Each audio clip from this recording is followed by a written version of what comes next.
All right, this is the Big Douglas Show. Rapper Big Pooh is in the co-host chair, and our guest today from the Washington Times, excuse me, is Matthew Paris. Matthew, how are you? Hey, I'm doing great. Thanks for having me. Pooh, I love having Matthew on because he covers both of the teams that we like following, football and basketball. Pooh, just 2 weeks ago, I swear we had Fred Katz on here talking about how tough it is covering a team that's no good. We were sure there would be coaches fired. Russell Westbrook was the worst point guard the league had ever seen. Tell me that was 2 weeks ago. It feels like a lifetime ago. Here we are in the playoff spot, looking to get into the tournament. And we got Coach of the Year and Player of the Week. Matthew, what is going on here? Yeah, it's crazy. I mean, you look at it just a month ago, they were 17 and 32, 15 games below 500. And, you look at this run, and with Russell Westbrook, he's been incredible. Obviously, he can go for the triple-double record tonight. He holds that with Oscar Robinson. But, it's not just Westbrook. I mean, Bradley Beal has played really well. His scoring has fallen off just a little bit. I know he had 50 the other night, but, you look at a guy like Davis Bertans, his shooting was terrible to begin the year. And, you look at the emergence of Raul Neto. He's starting now in place of Denny because Denny went out for a season-ending injury. They just have a lot of role guys. Daniel Gafford that they acquired from Chicago at the trade deadline. They're just really making it all work. It's really, you look at the roster before the year and said, all right, these guys could probably be a playoff team. But then they were underachieving so bad. You kind of realized, or you thought oh, maybe this talent wasn't as good as we thought. But then now they're playing probably more up to expectations because, they've been 15 of 19 over the last, or 15 and 4 over the last 19. I don't think we expected them to be that good, but, top 6 in the East is probably what preseason expectations were. And, if they hadn't created such a hole in the year, that they would probably be that if they were a little bit more consistent. Now, Scott Brooks was preaching throughout the whole beginning of the season, patience, time. We're not all the way here yet. With this recent 15-4 run, him getting coach of the month, Westbrook player of the week, Bradley Beal is in the race with Steph Curry for a scoring champion. Play-in is more likely than not. Yeah. Are we looking at a Scott Brooks extension at the end of this season? I don't know. I mean, I kind of have to see how it plays out. I think that the major factor going for him is Westbrook. I mean, these guys are so close. It really seems like he can get the most out of his stars. The development of the rest of the roster, you look at guys that they had to ship out, like Troy Brown, they released Jerome Robinson. It hasn't really happened, but I do think I don't know if I would extend him personally. Will they? I don't know. I kind of have to think. We need to see how this plays out because we know making the playoffs is really, really important to Ted Leonsis. And we've seen how he runs the Capitals with, Barry Trotz won a Stanley Cup and they let him go. So, I mean, I could see it being a situation where maybe they just need a new voice, but he has coached well enough to warrant an extension. I believe that. I think we must not have really paid enough attention to that Westbrook injury at the beginning of the season, right? He admitted the other day that thing was torn, right? And he was still playing on it. And it got me to thinking, we've been so spoiled with these triple doubles. It's like we just expected he'll score a triple double. We've forgotten that most guys. I saw today he has more triple doubles than Kobe Bryant had double doubles. Yeah, I mean it's insane, and they're not like the old. You remember you get excited when a guy got a triple double and it was like 14, 10, and 11. That Bama got 20 rebounds the other day. I mean, it's incredible what he's doing right now. Right. I mean, with Westbrook, you could say I don't even know if you could say this, but critics would say, he hunts stats, he grabs rebounds from teammates, that sort of stuff. But, he's playing at such a high level where he's not getting anything easy. I mean, you look at Indiana the other night, he grabbed, manhandled 3 guys to grab a rebound and then found Rui Hachimura on this incredible dunk. For stuff like that. And, the most amazing thing to me is he's going about the season setting these records, but he set the Wizards all-time franchise record and I looked it up at some point. I don't remember the number off the top of my head, but I think it was like only 6 or 7 franchises that he wouldn't be the holder, like the franchise record holder for, 30 something triple doubles. And he had just this season. I mean, he's really, he could break all these sorts of records if he played for every team. And what he's been able to come here, and you think about what their floor was with John Wall, you never know how he would return from an Achilles injury. He's just raised the floor, and the ceiling, I think, is much higher now with Westbrook and Beal. I like to turn my attention back to Scott Brooks. He's my favorite person to talk about here. He was touted as a developmental guy when he was hired, and we set aside the play-in and his record the past few seasons. I mean, they were dealing with a lot of injuries to key players.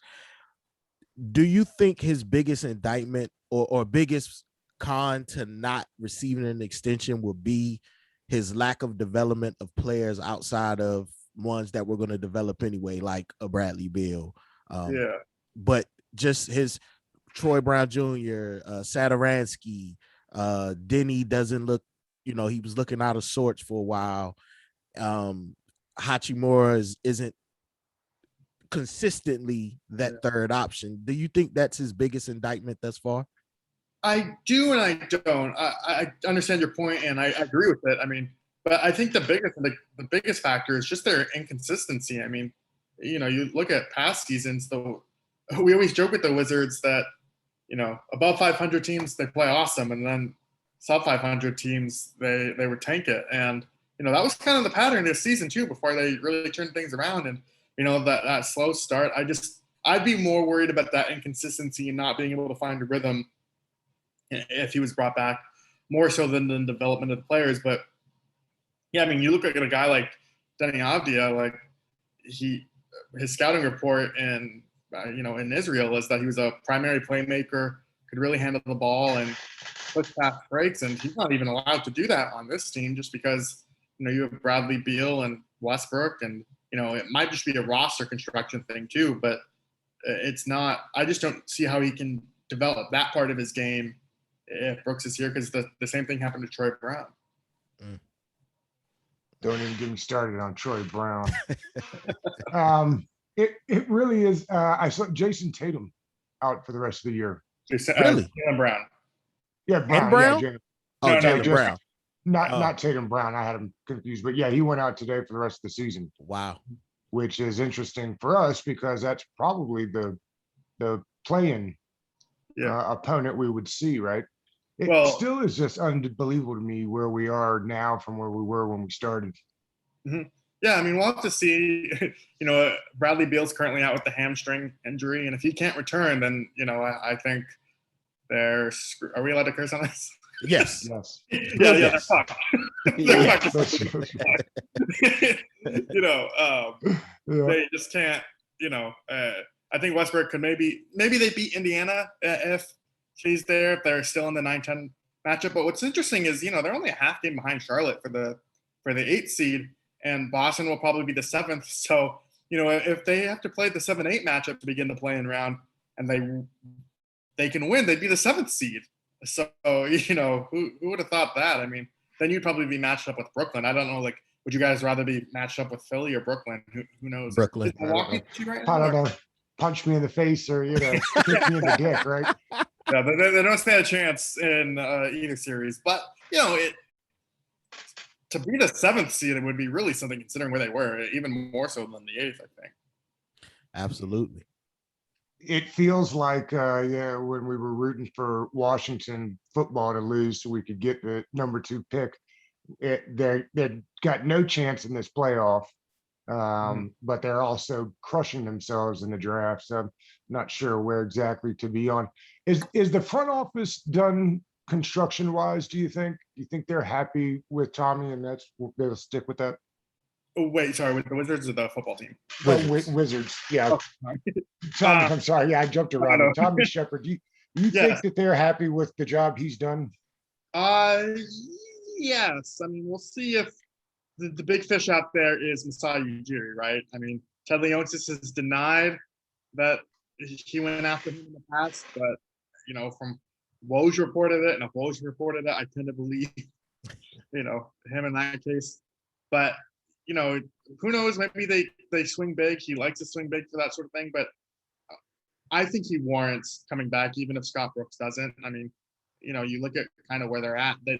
This roster still definitely needs improvement. They don't really have a wing that can defend. You could say that about a lot of teams, and even back at point guard, I like Ed Smith, and Neto is fine. But, you're always looking at more shooting. It's just they still need to build, but I think they have a solid foundation. But it's just really, how do you get – the problem with the Wizards before, when like Ernie Grunfeld was here, is that they just had a certain level, and like it was never a championship level. And it's like, how do you take that step? And I mean, I think they're still going to kind of hit that wall. But that, and I would want Tommy Shepard, if Bradley Beal ever did have to be traded, I would probably want him crafting that trade. Yeah, I agree with you. I definitely think Tommy has earned another round or two. And I believe he has earned the opportunity to pick his own coach, because that is Ernie Grunfeld's pick. So I like what he's done. I think having Westbrook here that's the veteran, the player. He has the cachet to bring in free agents. Obviously, we're not going to get any big fish, but some of them free agents around, the edge that can make a difference because of who he is. Let's switch gears to the football team now. Sure. I'm interested in your thoughts. I've been reading their draft is graded, across the board, anywhere from an A+ to a B-. I'm interested in your thoughts on Washington's draft this year. I would give it about a B. I mean, I think you look at what they needed before the draft. Linebacker and tackle were the two biggest needs. They addressed that within the first 2 rounds. I really like the Diami Brown pick. But then you look at kind of the rest of the draft, and it's perfectly okay to do this. Like, they just drafted for depth. And does that really move the needle? Who knows? But they spent a lot of picks on a blocking tight end and John Bates now, who can maybe catch a little bit, but we'll see how that goes. And then Derek Forrest, can he be a safety, or is he more of a special teams guy? Maybe it's the latter. It's using picks on guys that maybe don't have the greatest upside, but they need those type of players, because if anything, you look at the mistakes from the past regime, it was taking a flyer on a guy like Bryce Love, who was a star in college, but who knows if he could translate it to the next level given his injury history. And they just need to build out the rest of this roster, so when they finally do address the quarterback situation long term, that they're ready to go here. So I don't know if it necessarily made them a great football team or even drastically improved their win total, but I like what they did overall. Not your grade, but other grades you may have seen. Do you think people are grading them harshly because they didn't address the quarterback position in the draft? Maybe, but at the same time, you look at kind of where guys were ranked, like Davis in the first round. People were saying he was a first-round pick in terms of rising up, but you would see him mocked to Cleveland at 26, that sort of thing. So maybe reaching there, but and they passed on Darisaw too, and got Cosme, which I think is a solid pick. But I don't know if they necessarily were wowed by any of the picks. And when it comes to draft grades, a lot of it is wow. I mean, we could study the correlation between how a draft grade ends up actually translating, but there was nothing sexy about their draft, and draft grades are often decided by sexiness. That's why I love their draft so much, because it wasn't sexy. And we've seen enough sexy drafts. Yeah, and guys like Thor Nystrom crushed us for drafting a long snapper. That's right. Yes. I mean, I kind of agree with that. I think we all agree. I mean, they needed it. It was a position of need. They got another pick out of it, but when you really think about it, they traded up for a long snapper. Matthew, sure. What has the coach said? It's interesting about this regime.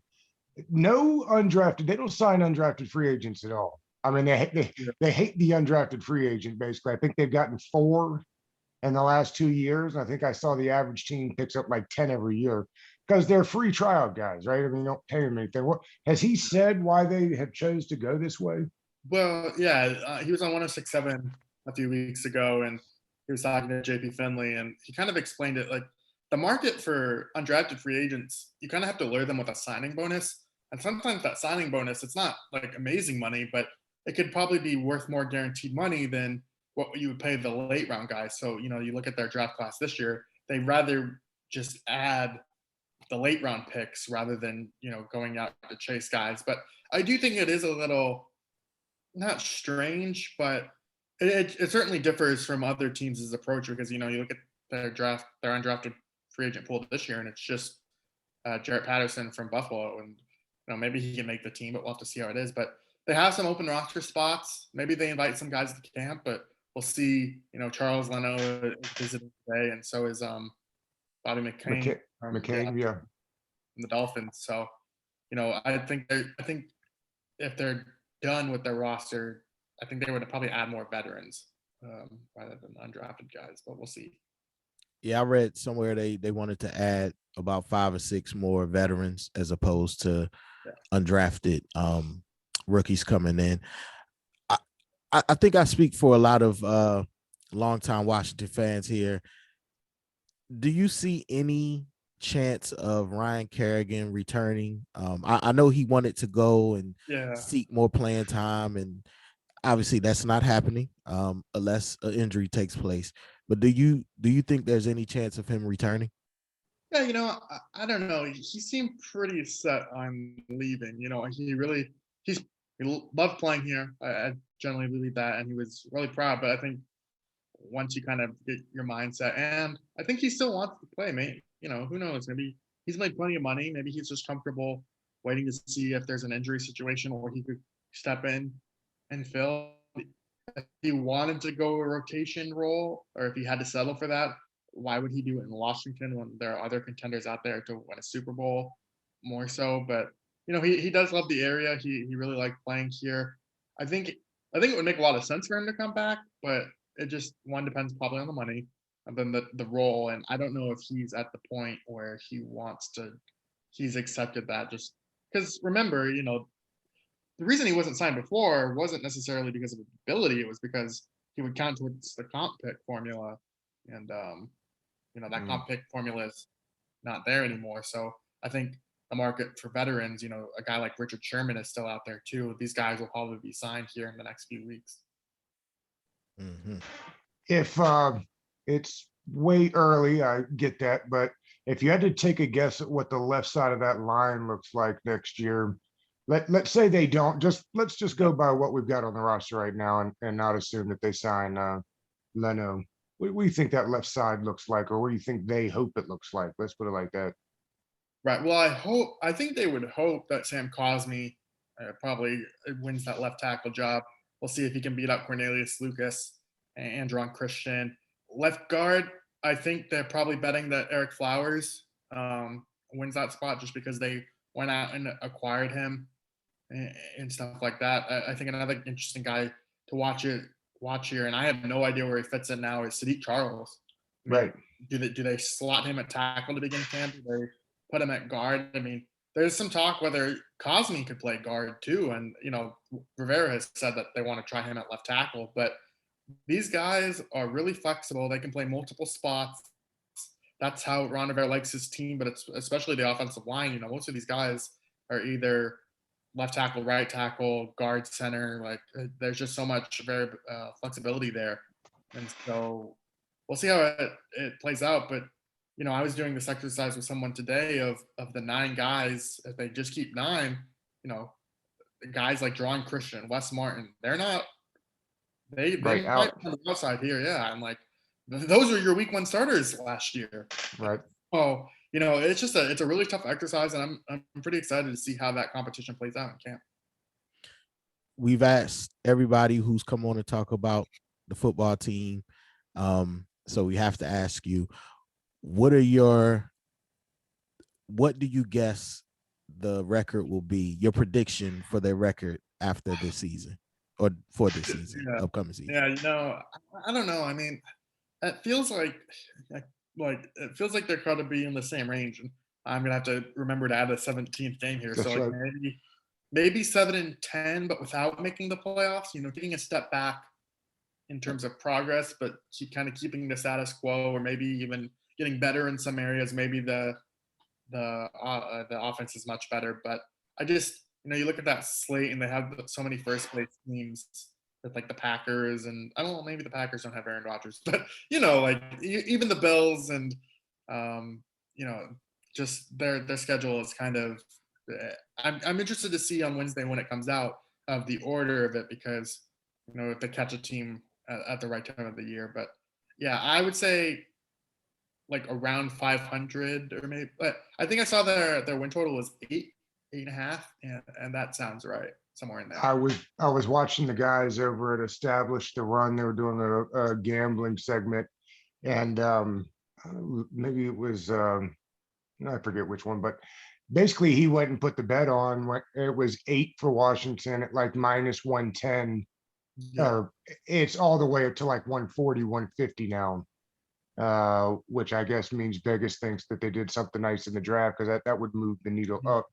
The roster slowly is kind of stacked, right? I mean, outside of the offensive line, I mean, I'm higher on Reeves than most. So I feel the secondary is better, but I mean, the receiving core and the front seven is remarkably better than they were last year. Yeah, I mean, the defensive line I think is excellent. I still have a question of linebacker. I want to see where Davis plays.